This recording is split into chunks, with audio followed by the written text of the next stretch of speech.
Reka nongere kubasuhuza mwese mukomeje gukurikirana Ibintu TV. Nitwa Menya Cedric. Nibisanzwe nige tusigaye tubana muri kino kiganiro cyane heza nyaburanga hano mu Rwanda. Uyu munsi tugiye kurebana parike y'igihugu y'Akagera. Ni parike y'igihugu ya Nyugwe.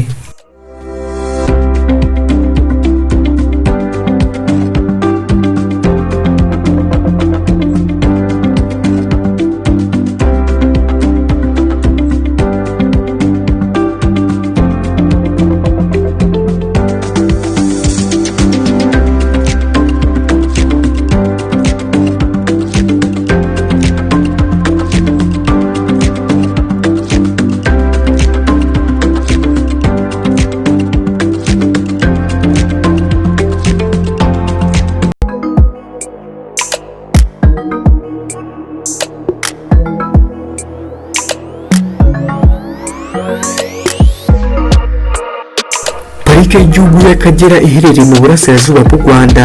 Benshi bayikundira imiterere yayo ndetse n'inyamaswa ziba mu ishyamba.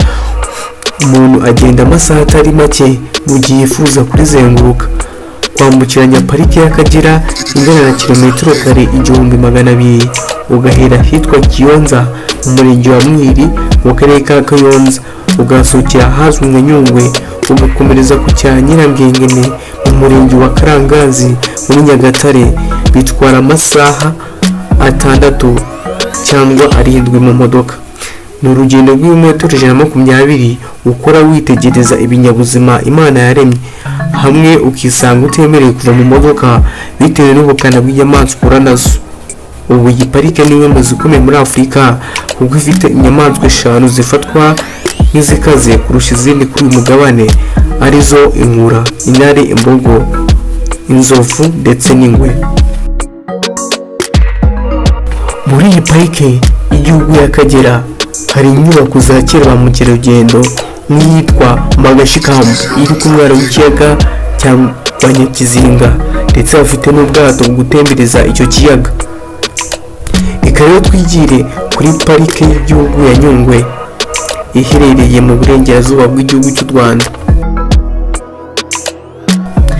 Parike ya Nyugwe igizwe n'ishyamba rya kimeza rikunze gutemberwamo n'abatari bake, ariko by'umwihariko bayikundira ikiraro cyubatse mu kirere cyitwa Canopy Walk. Umuntu ahagararaho akitegereza iri shyamba ryose uko ryakabaye. Muri Afurika hose parike y'igihugu ya Nyugwe niyo ifite ishyamba ry'inzitane rimaze igihe kirekire. Ifite ubuso bwa kilometero kare hafi 970.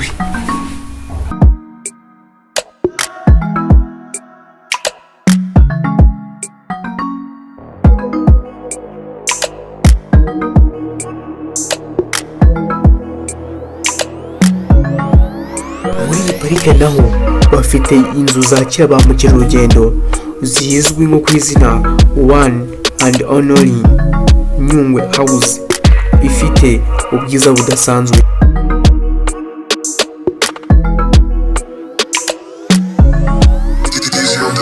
Iyo nzu yakira ba mukerarugendo benshi baje gusura ino parike.